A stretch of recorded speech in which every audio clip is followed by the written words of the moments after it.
Alléluia. Gloire au Seigneur des Seigneurs. C'est pour prendre le café chaud matinal de ce jour que nous sommes là. Nous lisons dans Romains 11:32 qui nous dit: car Dieu a renfermé tous les hommes dans la désobéissance pour faire miséricorde à tous. C'est merveilleux. Le Saint-Esprit, par l'apôtre Paul, nous révèle que Dieu a renfermé tous les hommes dans la désobéissance, c'est-à-dire dans le péché, afin de faire aussi miséricorde à tous. Nous ne sommes pas pécheurs à cause des actes malpropres que nous avons commis ou que nous commettons. Être pécheur est une nature héritée de notre géniteur naturel, Adam, qui, à cause de sa désobéissance à la parole de Dieu, son Père, s'est constitué pécheur par voie de fait. Tous les hommes issus du gène d'Adam naissent avec une nature de désobéissance, de rébellion ou de révolte à la parole de Dieu, qui est l'expression de la volonté parfaite de Dieu. C'est à cause de l'attribut sauveur qui est en lui qu'il a donc renfermé tous les hommes dans le péché, pas pour les envoyer en enfer, mais pour leur faire à tous miséricorde.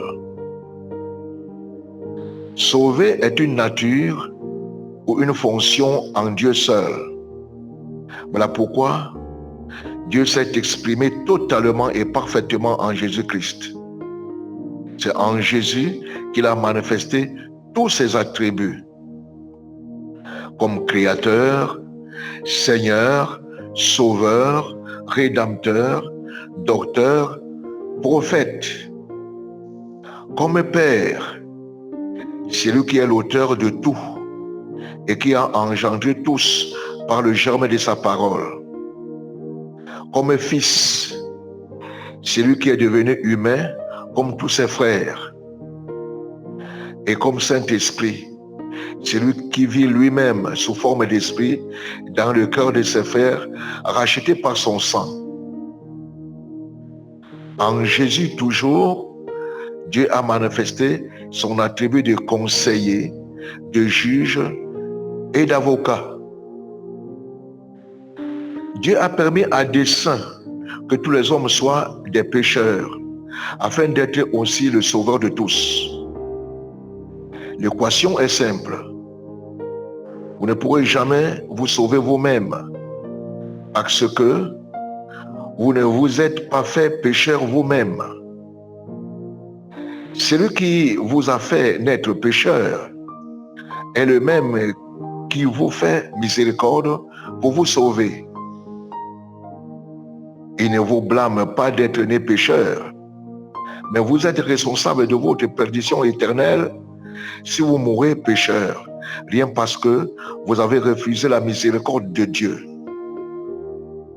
N'être pécheur n'est pas de votre responsabilité. Mais si vous mourrez pécheur, c'est de votre responsabilité parce que vous avez refusé la miséricorde de Dieu. Vos bonnes œuvres ne peuvent pas vous sauver.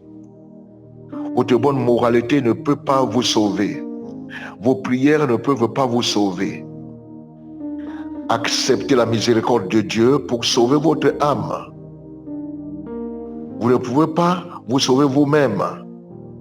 C'est Dieu qui vous sauve. Si vous acceptez sa miséricorde, sentez votre misère, reconnaissez votre indignité, avouez votre échec et acceptez la miséricorde de Dieu. Ce sera le salut de votre âme. Que Dieu vous bénisse richement. Shalom, apôtre Joseph Tombock.